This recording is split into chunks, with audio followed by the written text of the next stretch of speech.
Self-driving cars are coming to Silicon Valley. Driverless taxi service Waymo now picking up riders in parts of the peninsula and the South Bay.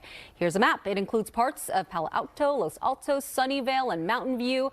That is the very city where Waymo first started testing its driverless car technology 16 years ago. Waymo is a sister company to Google. Now, at first, Waymo says it's limiting service to those who live in Silicon Valley, so tourists and out-of-towners will have to wait a little bit longer. The company says it operates more than 700 driverless vehicles nationwide, and that includes San Francisco, where it's been selling driverless rides for more than a year.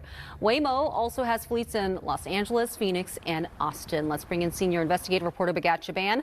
Bigad, you have been reporting on driverless car companies for years. Help us read the tea leaves here. What does today's announcement mean for Waymo?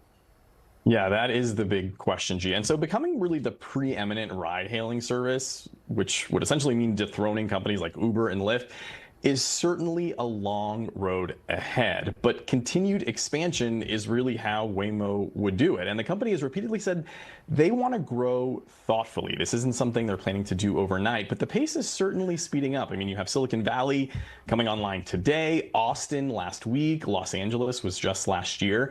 And really, credibility and trust are huge factors here, especially when you consider that what was Waymo's biggest competitor, we're talking about GM's Cruise, that company was literally forced off the road here in California over safety issues.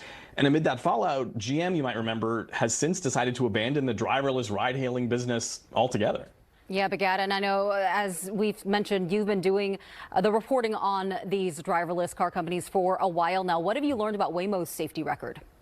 So the federal government actually requires self-driving car companies like Waymo to report each time their vehicles are involved in some kind of accident. That's regardless of whether its cars were actually at fault. Well, in analyzing the data, we found that over the past 6 years, Waymo's driverless vehicles have been involved in about 30 different crashes that resulted in some type of injury. But Waymo is quick to note that nearly all of them were the fault of other cars, that is, vehicles driven by humans.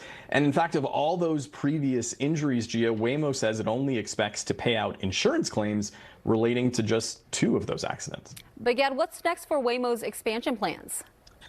The company is certainly looking for the next city to bring its driverless fleet of vehicles. But here in our area, Gia, I think one victory for Waymo would be expanding service to SFO. But Waymo tells us it's still in talks with airport officials to essentially get permitted to do the kind of digital mapping necessary to essentially teach its vehicles where, and maybe even more importantly, where not to go when dropping off and picking up passengers at the airport.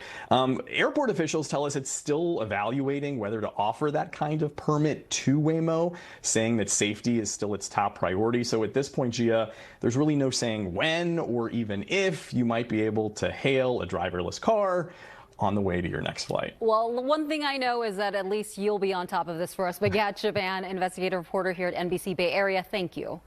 Gia, thanks.